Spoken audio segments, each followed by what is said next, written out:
Halo semuanya, jumpa lagi dengan saya Rahman Budi Mulya. Di sini saya akan melanjutkan materi sebelumnya, yang mana pada video sebelumnya saya telah menjanjikan untuk menjelaskan tipe data abstrak. Nah, tipe data abstrak apa saja yang akan kita bahas kali ini? Jadi ada 3. Yang pertama itu stack, selanjutnya ada WW, dan yang ketiga ada tree. Nah, kita masuk yang pertama adalah stack.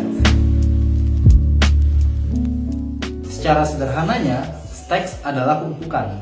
Jadi sebuah tumpukan kotak-kotak seperti array, cuma disusun dari bawah ke atas. Yang mana hanya bisa ditambah dan dikurangi dari atas.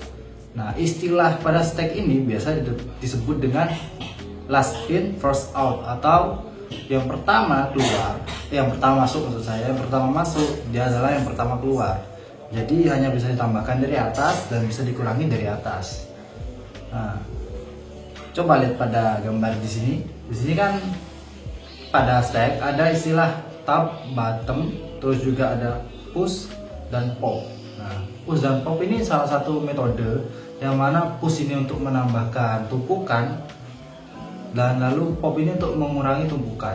Nah, misalkan saya ingin push D. Nah, itu kan ada nomor 1. Nomor 1 tuh kita melakukan push D, yang mana nanti 1 ini akan ada di atasnya di C. Jadi urutannya kotaknya ada A, B, C, dan D. Nah, selanjutnya kita akan melakukan pop, yang mana D yang akan dibuang nantinya.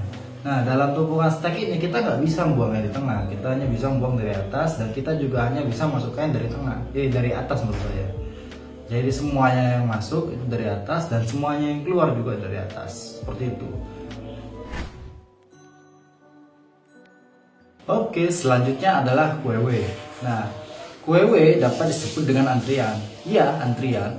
Seperti yang ada di minimarket ketika sedang berbelanja. Nah, ketika ini vaksinasi juga kita tentunya harus mengantri juga kan. Nah, sayangnya pada sistem mengantri tidak mengenal sistem serobot antrian seperti itu. Jadi nggak ada.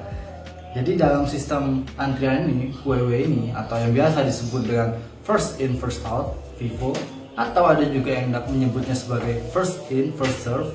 Nah, dalam WW terdapat istilah rear, front, WW, dan DQW.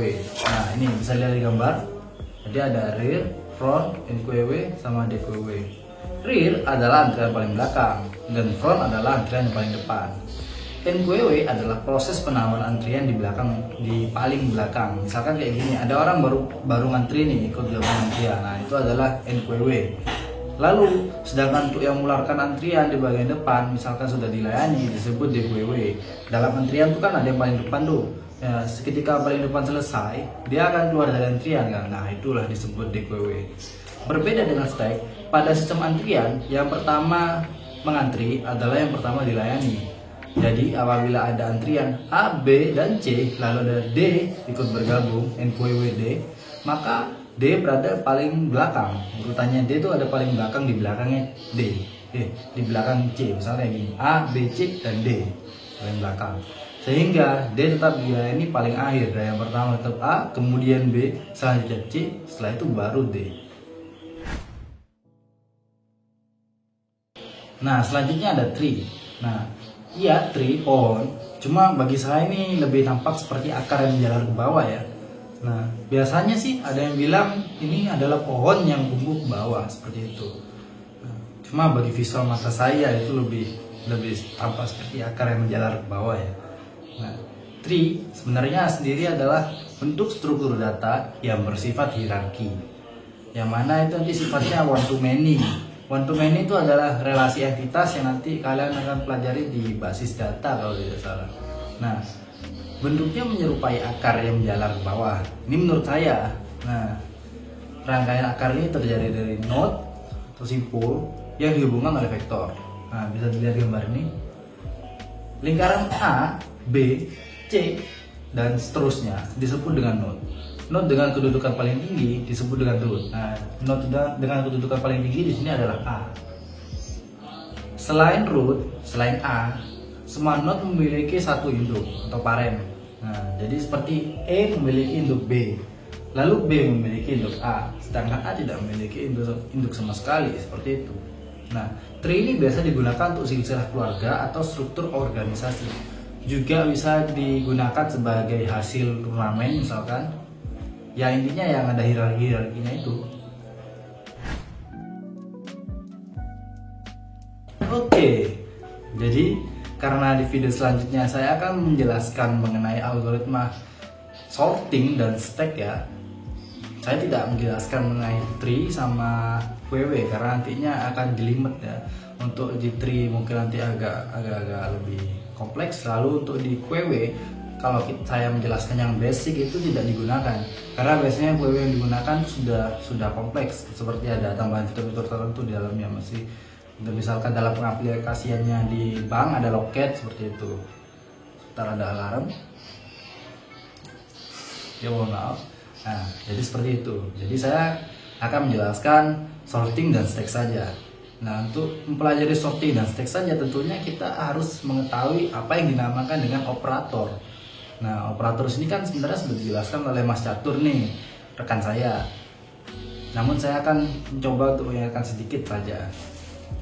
Nah, sebenarnya ada banyak jenis operator seperti operator aritmetik, relasional, bitwise, logical, assignment, terus ada miss kalau nggak salah, mise, saya juga agak lupa.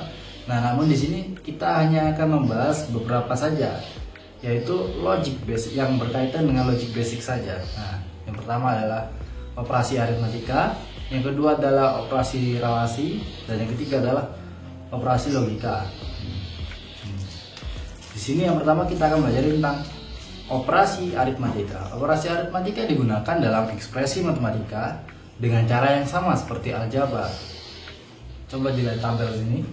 Nah, dalam contoh di sini A bernilai 10 dan B bernilai 20. Operator plus penjumlahan, ya kita tahu kan penjumlahan, selanjutnya subtraction itu pengurangan, multiplication itu perkalian, division itu pembagian, modulus itu hasil bagi, lalu increment ini plus itu akan ditambah 1, misalkan B plus yang awalnya dari 20 menjadi 21, lalu decrement ini min ya pengurangan 1 misalkan dari 20 menjadi 19 seperti itu. Selanjutnya adalah relasi operasional, maksudnya saya kebalik bacanya, bahasa Indonesianya itu operator relasi. Nah, operator relasi ini menunjukkan relasi antar dua variabel dalam contoh A. Nah, dalam contoh ini di sini kan ada tabelnya nih. Dalam contoh di sini A bernilai 10 dan B bernilai 20 juga sama kayak tadi. Nah, di sini kan ada sama dengan 2 nih. Sama dengan 2 ini berarti equal. Jadi sama. A dengan B sama atau tidak? Karena satunya 10 atau 20, maka hasilnya not true atau false. Nah, gitu. Kalau benar jadi yes, ya atau true gitu, biasanya gitu. Nah, itu ada tanda seru kemudian sama dengan, not equal to berarti tidak sama dengan. Nah, apakah A tidak sama dengan B? Jawabannya true, benar. Lalu untuk ini lebih besar, apakah A lebih besar dengan B? Jawabannya tidak, karena B lebih besar. Nah, seperti itu. Nah, itu serunya itu kayak ada pengurangan maksud saya lebih kecil. Jadi A kurang dari B. Lalu selanjutnya adalah lebih besar dari sama dengan, dan di bawahnya adalah kurang dari sama dengan. Nah, untuk sama dengan ini apabila dia sama, dia akan termasuk true. Nah, sedangkan kalau yang biasa, jadi dia harus benar-benar lebih besar atau lebih kecil saja, seperti itu. Nah, selanjutnya yang terakhir ini adalah operasi logika, yang mana ini nanti mengenai suatu nilai kebenaran dari perbandingan variabel. Nah, untuk lebih jelasnya sih kalian bisa lihat tabel kebenaran sih. Nah, di sini ada tabelnya di sini. Di sini contoh A bernilai true dan B bernilai false. Nah, ada NN yaitu logika N. Lalu ada garis 2, saya lupa namanya tapi itu biasanya atau, kita bacanya itu atau di situ. Nah, atau or. Nah, or. Jadi di situ apakah A atau B is true. Nah, jadi kalau misalnya yang N, A dan B, misalnya kayak gitu, apabila dua-duanya bernilai true, maka hasilnya itu true. Nah, sedangkan karena di sini yang B itu false, maka dia hasilnya akan menjadikan false karena tidak keduanya bernilai true. Nah, sedangkan untuk yang OR, dia salah satu bernilai true, maka dia akan benar. seperti itu. Nah, sedangkan ada tanda seru lagi, logika unut yang terakhir itu adalah kebalikannya dari yang pertama, jadi kayak gini. Nah, yang A NNB itu kan hasilnya tadi kan false kan. Nah, karena dipakaikan logika unut ini, kita akan menjadikan true. Jadi gampangannya itu kayak kebalikannya saja, seperti itu.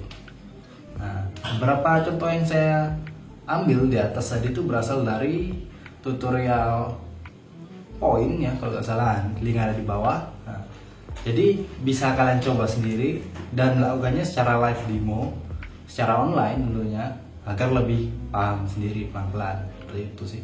Oke, sepertinya itu saja dari video kali ini. Jadi saya pamit undur diri. Terima kasih semuanya, teman-teman. Dadah. Sampai jumpa di video selanjutnya.